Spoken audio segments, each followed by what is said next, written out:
Good morning. Okay, today I was looking through, we're in 1997. This is the first time that I met Dan Kennedy. And if you've ever had the pleasure of meeting Dan Kennedy, you know what a lovable, approachable, huggable kind of guy he is.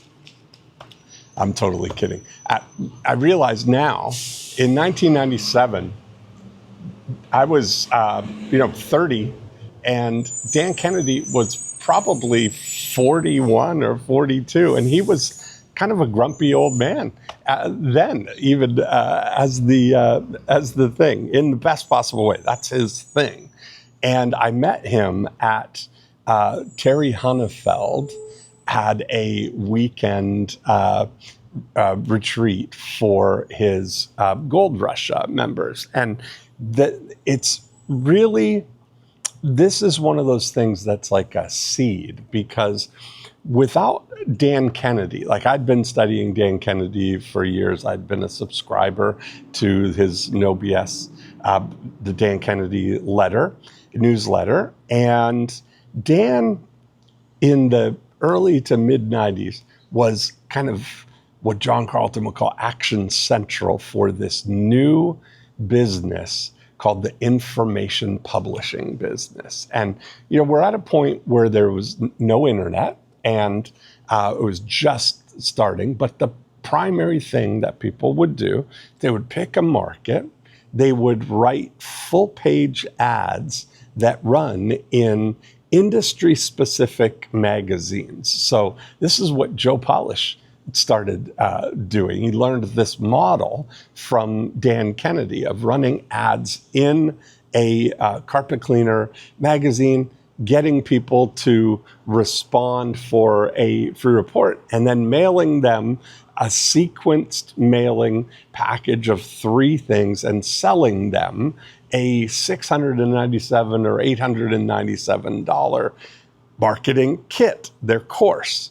And that model was being used by a lot of different people, including Terry Hunnefeld. So that when I met Dan, he already had kind of a really cool model that he was pioneering. And in a lot of ways, that using information as a way for people to respond was really what the Guide to Halton Hills was about. It was a similar model: have people call or have people respond, and then continue to educate them. But Dan was the keynote speaker at Terry's event in Grand Rapids, Michigan. And that happens to be the first time I met Joe Polish, too. So there's a lot of history rooted in these moments that we're discovering here. But here's the 3 things that Dan Kennedy shared in his keynote that are right on track, and they're foundational, and we've talked about some of them. But Dan's number 1 thing was that you have to have the right message. That's the most important. That's what it starts with. And he called this what was, you don't hear this term as much now, but the big term was a unique selling proposition, a USP. And that was the answer to the question of, why should I choose to do business with you over every and any other option that I have? So when you get your offer right, when you get what it is that you're going to do for somebody, and you can clearly articulate it in the way we've been talking about for the last few videos, you've got your message. When you get that message right, now the next thing that we need to do, number 2, is pick the right market. We don't want to just broadcast your message out to everybody.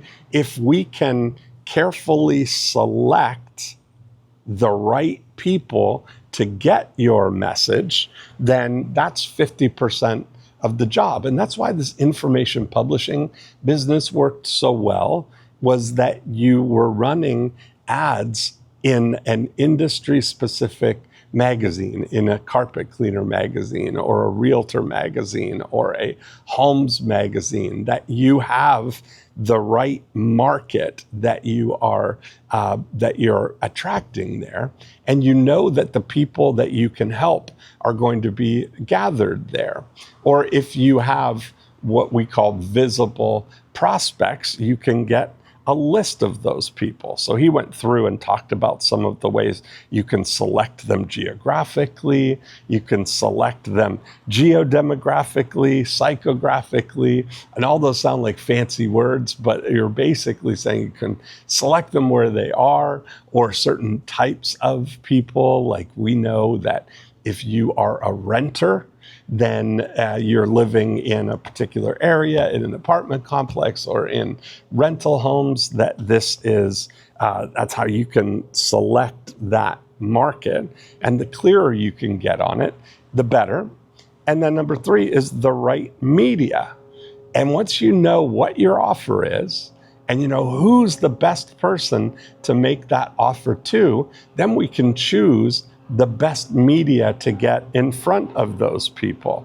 And that really, when you look at, the options that we had in 1997, you could run in the right magazine, or you could run in the right newspaper or classified section, and you could send direct mail right to the very specific people. There was a whole industry around list brokering and list selection, where you could find exactly the people that you wanted. So you could find those people and pick the most efficient way to get in front of them.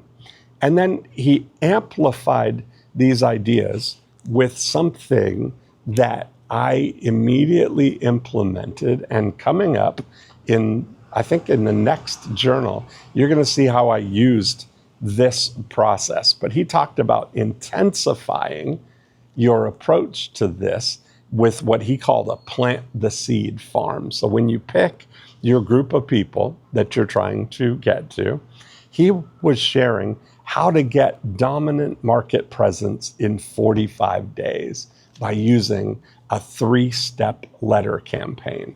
Now, how he first invented this, he created this process that he called the Giorgio letters. That was an example for a restaurant, where you would pick the people that you would want to come to your restaurant. You would make a offer that was specifically appealing to people. This was a romantic dinner for 2 with wine and roses and the whole thing. And he would send a letter to these specific men, offering them from Giorgio, the director of romance at Giorgio's Italian restaurant. And he would invite them to come, and he would take care of everything. They could prepay for it. They would arrive, and they would have a bottle of wine, and they would have roses and a beautiful candle-lit area in the restaurant, and he'd prepare a beautiful meal for them and dessert, and everything would be taken care of, and he would get to be the hero. He would offer that and get people to call and book. And then if they didn't, he would send another letter and offer it again in a different way. And then in the third letter, he would send can this marriage be saved? And he would talk about, this, without the romance, nothing is going to take place. And he talked about how that intensification of making 3 steps to something, it was a big win. So I used this to create a postcard campaign to get in front of people who were going to sell their home in a particular market area, right in front of the times when most of the activity was happening. So we did this in the leading up into the fall, where people list their homes, and into the spring when people list their homes. So instead of mailing every month for 12 months, we mailed for the 8 weeks leading up to the peak time when most of the homes came on the market. So that's fun to look back at. And it's fun to see how the seeds of everything happened here. I got a funny email the other day from Rick. It says, Dean, question. Are you saying you can teach me to make fat stacks by hanging out at a pub, drinking coffee like you? And I laughed to myself because I was thinking, yes, I can do that. That's what I do. Is the funny thing, what I really realized is that every idea that I've had, every dollar that I've made over the last 30 years has gone through my brain, through my pen, onto a piece of paper in my journal before it went out into the real world. And if I can turn people onto that activity as a driver for what to do, what to think about, what to ask yourself to draw out, what the next most valuable action is for you, and how to find the most profitable things that you can install in your business, I'm all for it. So this Friday at 1 p.m., I'm going to do, for the first time, a 50-minute profit finder workshop. And you're going to join me live on Zoom, and we're going to go through a 50-minute exercise. Bring your pen, bring a notebook or piece of paper, and I'm going to guide you through a thinking process that will help you identify where the lowest hanging fruit is in your business, and maybe some fruit that you didn't even know was there, but I'm going to show you where to look for it. So it's free.